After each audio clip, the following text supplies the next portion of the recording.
Hello everybody, this is Jenny from Earthlite, and actually today I have our founder with us, Tomas Nani. Welcome Tomas, we are so happy to have you here today and that you were able to make it and to be available for this interview. We are really excited. We want to have a conversation today about how you came to massage and your journey with Earthlite. So to get started, I would love to hear about your life before Earthlite. What did you do, and then how it slowly all came to attending massage school, and then we go deeper into that. Okay, so my life before Earthlite, I was a free spirit. I traveled around the United States and probably about half the time hitchhiking, and the other half in a Volkswagen bus that I had converted and popped the roof up 3.5 feet so I could stand up inside, and stained glass windows, and probably a hippie. I had long hair and just enjoyed, and I was a jack of all trades. I just loved fixing things, making things, worked some time building houses. I had a period in my life when I got into art, and I got into painting and just living a really beautiful lifestyle. And I got introduced to healing, and I decided to go to massage. Well, let me tell you how that happened. I was reading New Age magazine. I don't know if it's even around anymore. Just sitting there thumbing through the pages, and there was a little ad for Gainesville School of Massage. And I looked at it, and this is no drugs or anything. The ad kind of like glowed and like came off the page. I was like, that's weird. That never ever happened before in my life. So I called them up, and they're like, oh, we start a new class in 2 days. I was like, all right, I'm gonna go. So I drove down to Florida, enrolled in the school, and we were probably... Which year was that? Oh my God, I don't know, Do you remember? 78, 79. Okay. And about 2 months into the program, the director called me in and said, hey, your tuition check bounced. And I was like, what? That is not possible. Right. So I was going to stop school until I made enough money to pay. Uh-huh. And that day, Paul Lynn, a polarity teacher, he said, oh, we're going to do something different today. We're going to start the class by, everyone's going to share what's going on with them. And when I got my turn, I was like, no, I have to leave school, no. And I was bawling, and like everybody in the class, no, you can't leave the class, you can't leave the class, you have to stay. So I decided to stay. And I was like, how am I going to make some money? And I was a woodworker, and I decided to make some massage tables for my classmates. Went beautiful, graduated school, done making massage tables. Now I'm a massage therapist, and I go out in the world just full of fire, and worked too much. Yeah. I didn't do any self-care. I didn't take care of myself. Now I know when you're working that hard physically and exchanging that much energy, you have to take time to center yourself, to get in nature, meditation. You need to get massage yourself. I wasn't doing any of that. Yeah. And probably about 2 years, I burnt out. I hit the wall, and I needed to do something else. And I loved the massage field. And I decided, I'm going to make massage tables again. This is cool. So I was in California. I drove back to Atlanta, Georgia to get my tools. And I decided to drive from Atlanta back to California nonstop with only little catnaps. And about 3/4 of the way back, I was like, what should I name the company? What should I name the company? And I was in that total sleep-deprived zone, and I just hear out loud, Earthlite. And I'm like, what? And I was like, okay. It felt like a command almost. Yeah. All right, that'll be the name of the company. That's so cool. Yeah. Let's talk. I want to talk about this a little bit more, but let's talk about your first massage table that you made for your classmates. How was this made? I know you had like a saw or something. Can you tell us a little bit about that? Okay.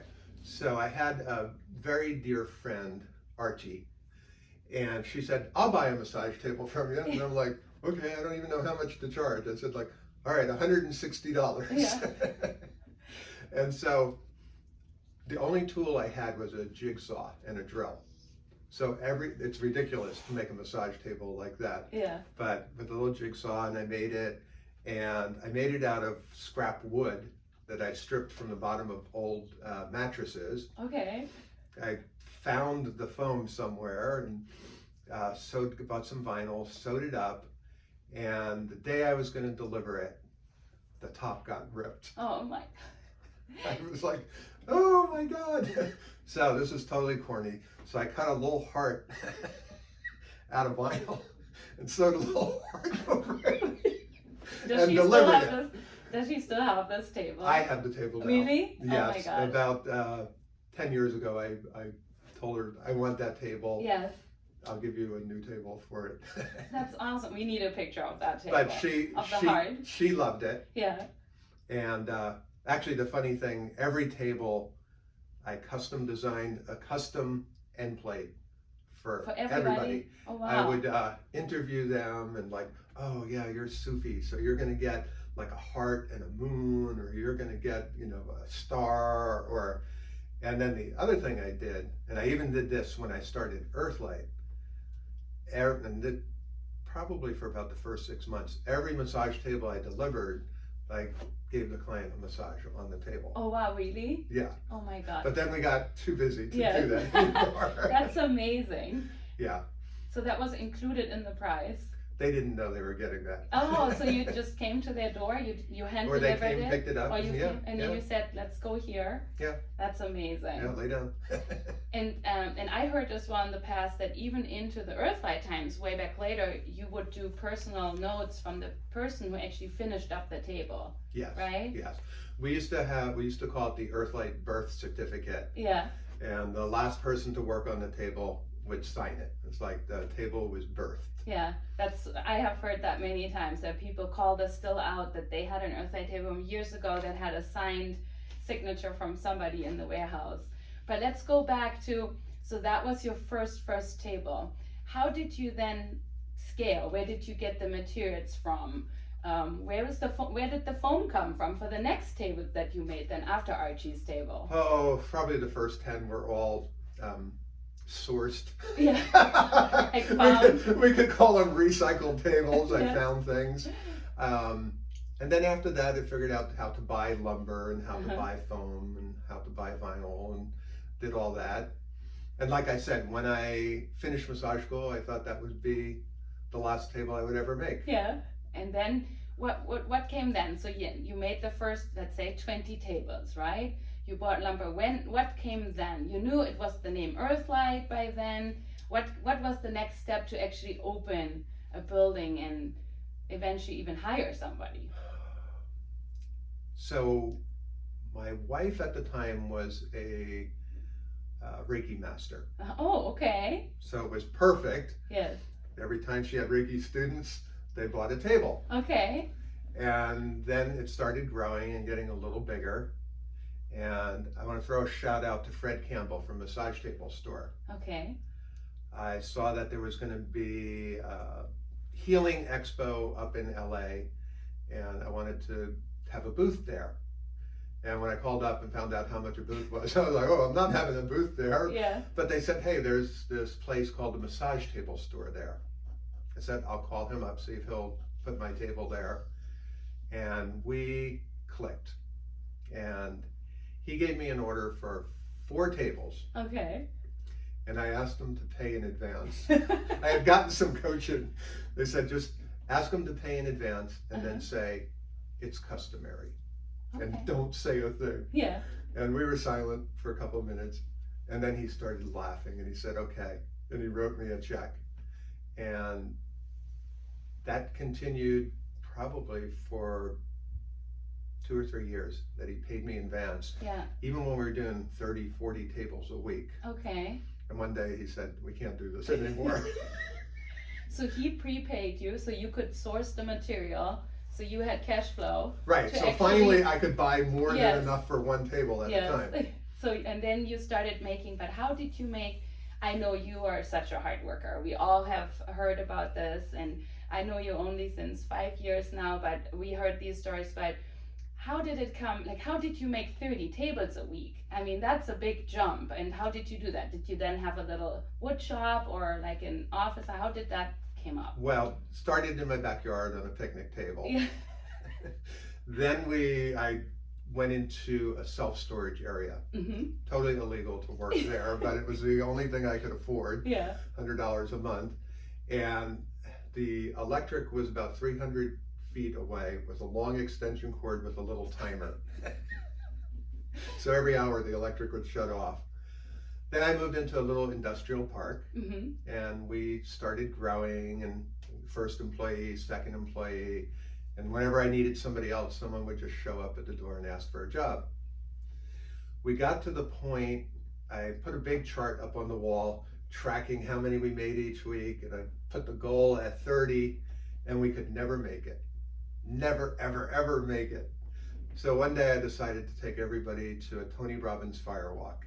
And we went to the fire walk, and it was the most terrible. I had fire walked a couple times before, but it was the most terrible. Tony was sick, he had a cold, he was off. A lot of people got burnt. A couple of our people got burnt. So when it was over, those of us who had walked were so excited, but we couldn't show any excitement or celebrate because some of us were burnt. So we were like, okay. So I drove everybody home in the van, and when we dropped the last person who got burnt, yay, we were all like, oh my God, we did it. And that week we blew through 30, 35, 40, and it just, since then, it just kept growing. I want to add one thing so that people don't think I'm terrible here. The people who burnt actually got the most growth out of the experience. Wow. Because they reflected on what it was, why they burnt, and the disbelief and the fear and the doubt, and they were able to let go of that later. So that was really, really heartwarming. Yes. Yeah. And I mean, for me, I love about the story, right? Like, first you think, gosh, nowadays nobody ever could do this again, right? No employee could ever like go through something like this. Everybody would be sued. But back then it really made a difference. It was very educational for the employees, right? And they probably had never done something like that. No, it was totally out of the, and we were small. We were at that point, everybody would come over to my house Friday evening, and I'd make dinner, and I would introduce them to all sorts of new age stuff, mind sync machines with the blinking lights. Yeah. They'd be like stuff they never. So a lot of our employees at that point were directly from Mexico. Mm-hmm. Some of them came from little towns, no running water, no bathroom, no nothing. And one day I took them all to Disneyland. Wow. And it just blew their mind. I mean, I'm about to take my almost 4-year-old to Disneyland, and probably that's the same excitement for a person who has never seen something like this. And then a kid, it's like the same eyes, right? To see something. And what I want to take on when you talk about employees so much, what I loved always to hear, and we heard it today, we had a lunch together, and Tomas met an employee here that was your second or third employee, right? Who is still working with us.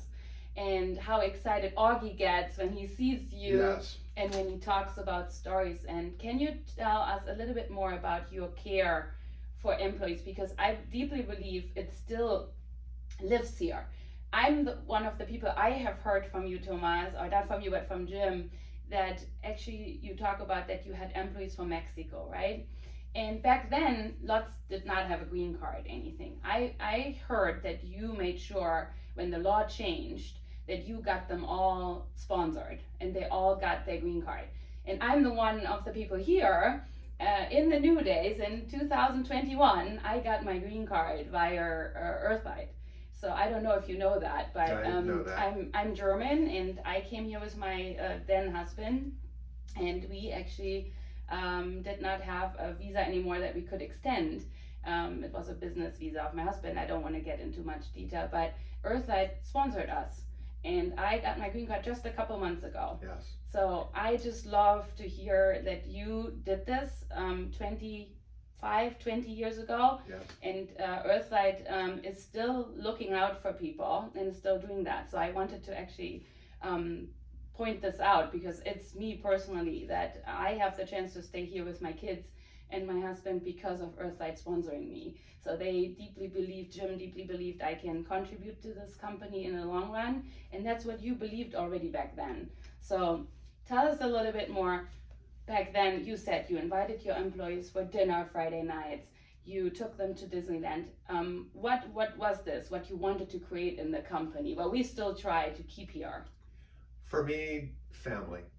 This is everybody's second family. And I think sometimes you spend more time with your second family than with your first family. And very important to me to make a work environment that people love to come to work.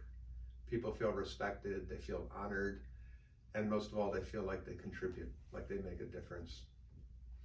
Going back to the green cards, one day we got a letter from the Social Security, and when we hired somebody, licensed, Social Security card, okay, good, everybody's good. One day we get a letter from Social Security, say we have 25 people with false Social Security numbers. I go, wait, let me see that list. And I'm on the list. Oh, I'm wow. like, wait a minute, that's my, I'm like, Yeah. So I didn't pay much regard, but then they started really sending the letters. I'm like, yeah, maybe there's something here.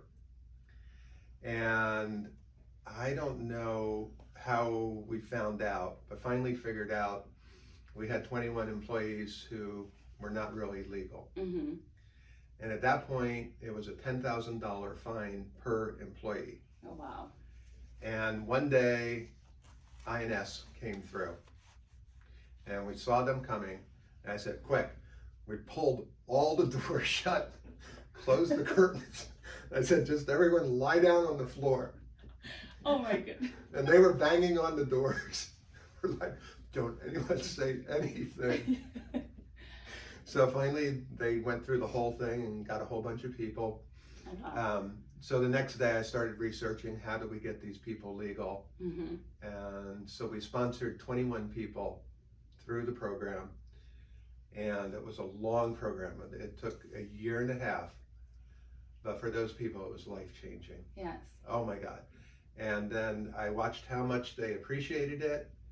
And then I watched a bunch of them actually go out and be able to buy houses Mm-hmm. and be American citizens. And I forgot all about that, but it's something I'm really, really happy I did and I'm very proud about. Yeah, for me, I don't want to cry here or anything, but for me, it's a really big deal to hear that because I went through it. It took us 4 years, and I've only been with the company when Jim said, oh, I will sponsor you. I think I was with the company 8 months. That's beautiful. So not long time. Now I'm here 5 years, and it took 4 years to get a green card. But what I really love to hear is this whole family situation. Like you wanted to create a family, and I think we are now a much bigger company. And you said it earlier, it's really hard to maintain this family spirit when the company grows. But what I liked really is that you said earlier, you want every department to kind of create this environment and to just come to work with a very positive and kind attitude and just try every day to understand that everybody has other things in their mind and the family, something is going on, but we always try to be here and be like family. I love that. That's really beautiful. You listened really well. Thank you. Yes. I try. You did really I get well. better at it. What I want to touch on is a little bit more the manufacturing side of things. So you said you started learning to source lumber, to source foam. What has changed over the years when you got bigger and you had like the manufacturing line got bigger and more people and you manufactured more and more? What changed over the years and what got really important for you in the sourcing and these kind of things? So staying environmentally friendly was real important, and getting renewable wood that is farmed and renewable, staying as environmentally friendly as possible in everything we used. And it is a challenge.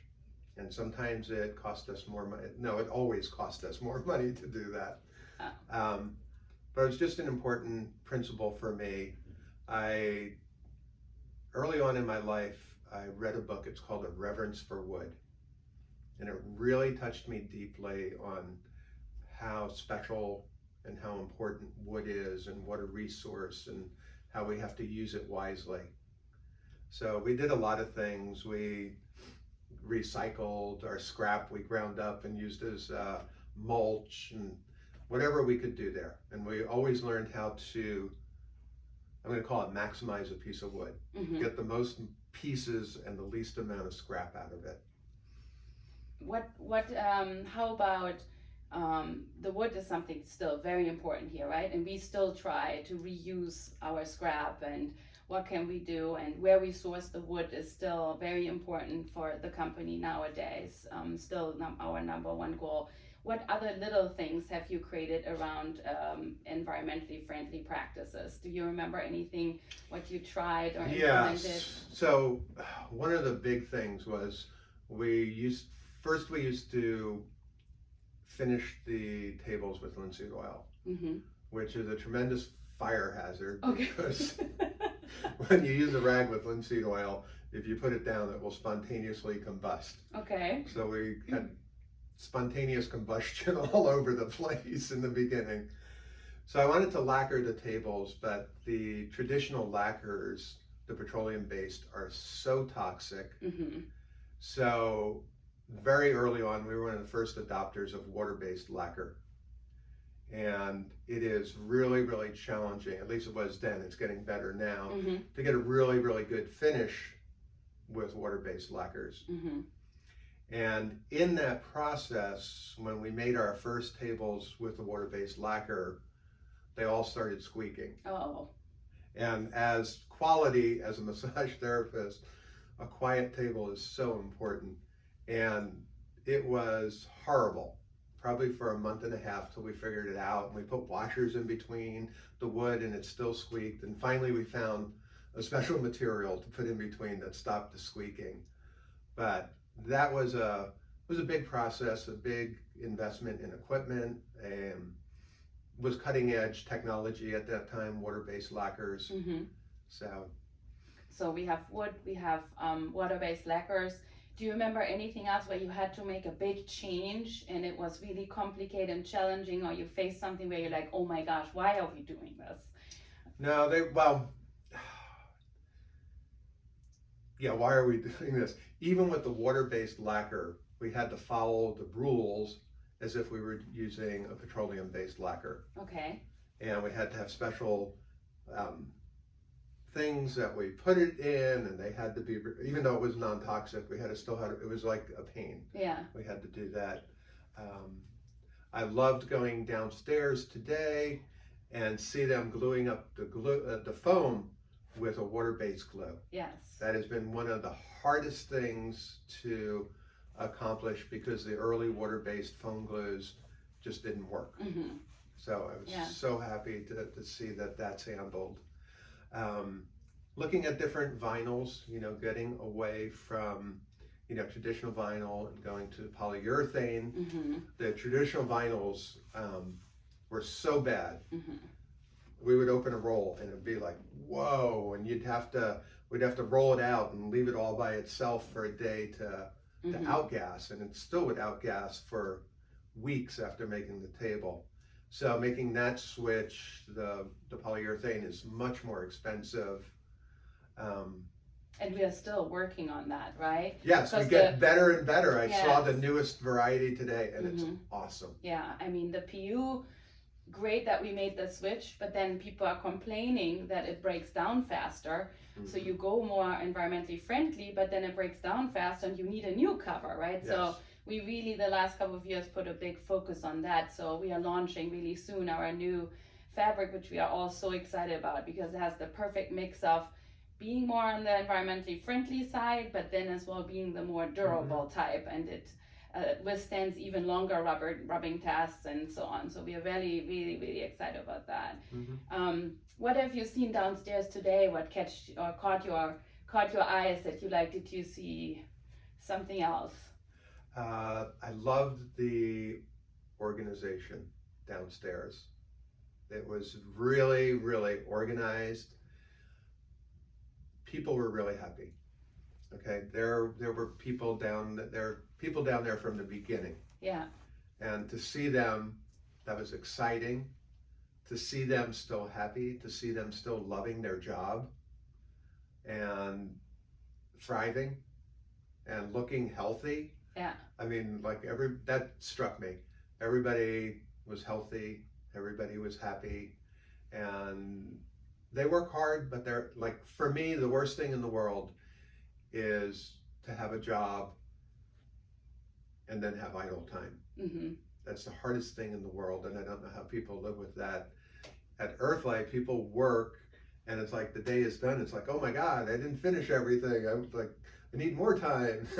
Yeah, and I mean, we have become a global company now in the last years, and it's been really an interesting journey, right? A very exciting journey. And downstairs, what just changed in the last year in the organization, but now as well, I don't know if you got a chance to see our new packing machine. I saw it. Yeah, so to reduce the packaging waste and space in packages, of course, it goes a long way with the freight cost as well, but as well, the main thing why we bought is that we can make pack boxes that fit our products better, and we don't waste so much boxes that do not fit, or they're way too big for what we are shipping.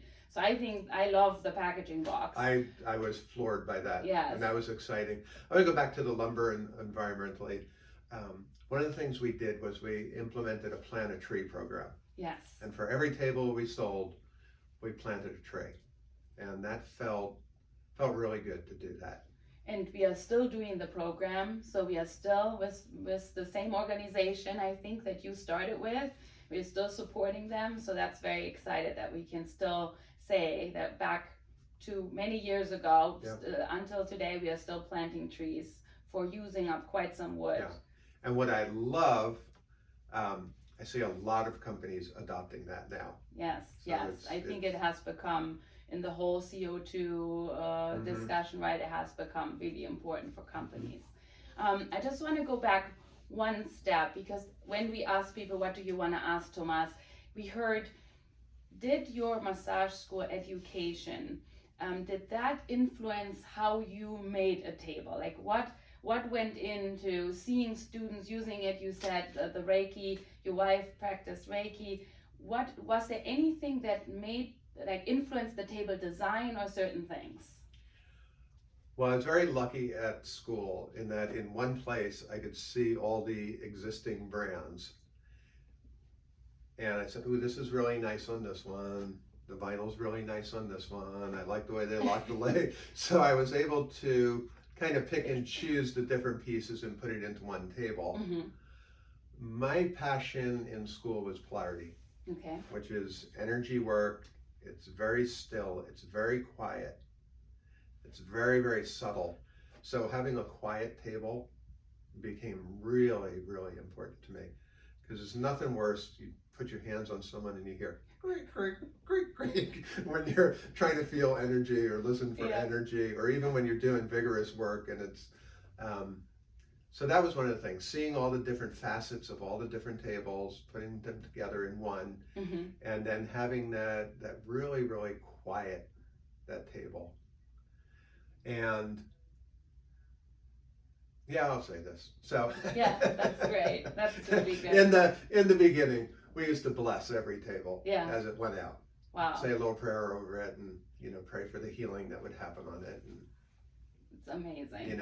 And people would share. They would have a table. Like even Artie, when I asked for her table, she said no. I'm like, why? I'll give you a brand new one. They're better. Yeah. She's like, no. This has so much healing, energy, and history in it. So much love. So much love. Yeah. Yeah.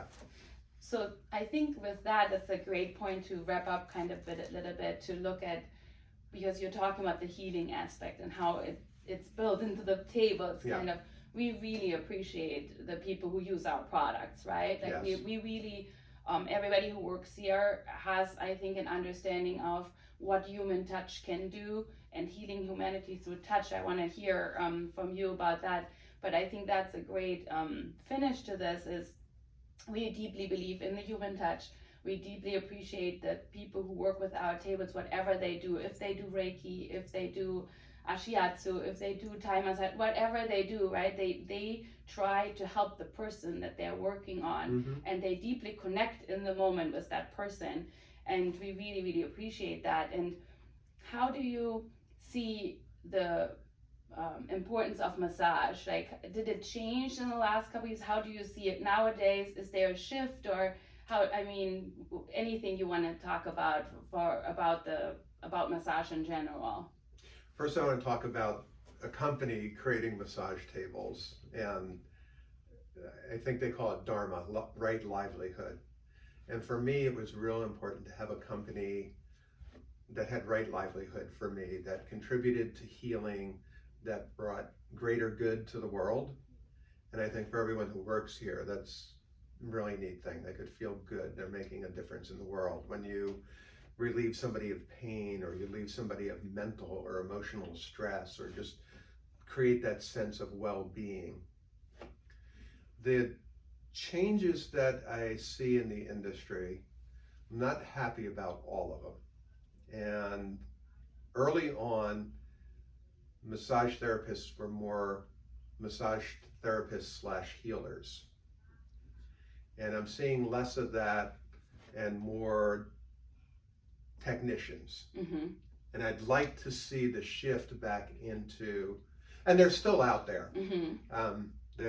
Those good heart people who it's not just, rubbing a muscle and releasing a muscle, but it's like going as deep as could be with a person, helping them heal at the core, Mm-hmm. healing, the root, not just the muscle, but what's the stress in your life, what's going on, what's out of balance.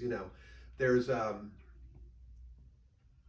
fine line between a therapist and a really good massage therapist, Mm-hmm. because a really good massage therapist will help you uncover and let go, and bringing in different healing modalities. I'd like to see more of that coming back.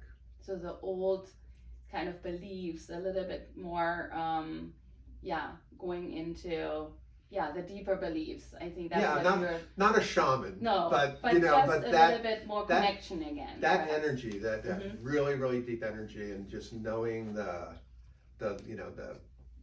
in the chains now, it's like 50 minutes, boom, boom, boom, you're out, and there's not a connection. Yes. And I think that's what's missing, that deep connection before the session. Hey, how are you going?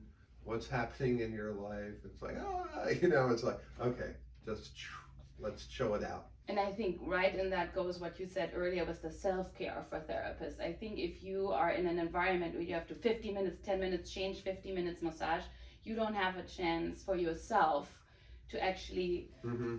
take a deep breather, like let go a little bit, relax, and then get back into this mode of I'm helping the next person, I'm connecting with the next person. Mm-hmm. I think it's that's a tough situation for lots of therapists to find an environment and a setup where they can actually do the self-care and then as well give so much. They're Yes. giving so much. Yes. It's such an giving environment, I think, that they are in. Where in an office, when you do things, yes, you want to go and help your coworkers and help this customer, but you can take a breather and then, okay, the customer waits 10 minutes to get an answer. But it's a different situation. As a therapist, this person's right here. You need to give it your all. Right. There's no I go and get a water, There's no chance. I think what we as a company are trying, and I think we can do so much more, is to come up with products, but with programs to educate therapists how they can make money with other things than just giving all this Mm-hmm. energy on the side and helping people with that at their own home, but as well how they can do self-care and what kind of tools they can use or things. I think that's something we need to always keep in mind, that we have to take care of our therapists, and we give them the best equipment we can, but as well watching out for their health, as you have said earlier. So we are, I think, very excited about the future of massage therapy, what's to come. There's always new trends. It's a lot about wellness. We hope that people keep on going the wellness route, and we keep on having people that have yeah, such great things to say about massage, and it's so so heartwarming to hear your story. Is there anything else, Tomas, that you want to add that I haven't asked, that I haven't touched about the story of Earthlight? What you want to mention at the end? Yes. Very early on, I had a mentor, Mark Victor Hansen, author of Chicken Soup for the Soul. And he said, hey, what's your goal for the company? And I said, my goal is to have a massage table in every home. And he kind of laughed. He said, whoa, okay. And then the next time I saw him, he said, I've been thinking about that a lot. And yeah, I think that is possible, and I think that's needed.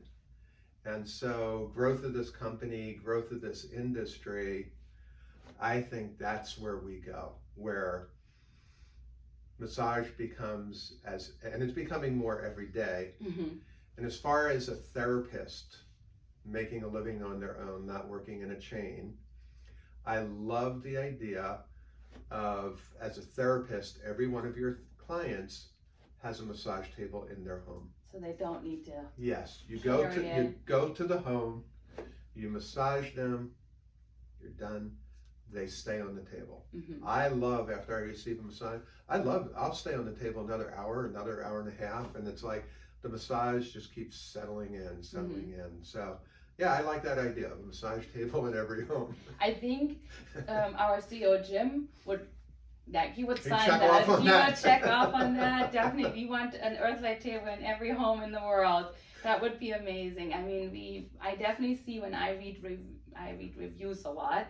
When I read reviews, a lot of people who buy now our tables are actually regular people that buy it for their home, and we see that more and more. It's not just therapists, and of course, we love that athletes use our table, PTs use our table. We just came out with our Vibrotherm, which is a complete new area. We are diving in now with heat therapy included in a portable and vibration included in a portable table. So we want more athletes on tables, right? So I like that. I think this is something we can end with. Yes. We hope that everybody in the world at some point has their own massage table from whichever brand it is. Whichever brand it is, but we would love that they take the time for themselves and that they feel the benefits of massage or Reiki or any treatment that works for them to make it a better life. I'm so happy we had this conversation, Tomas. I have never had the chance to talk so long with you. I loved it. Thank you so much for being open, doing this impromptu interview. We all appreciate you coming by here and there, and you always watch out for us in the company, and you keep us on check with our guiding principles, with being our sustainability statements and everything. You keep us in line, that we stay close to our core. Thank you. Thank you so much. And you, all of Earthlight, you're doing awesome. You're living the guiding principles. You're doing it, and I'm very proud of you all. Thank you.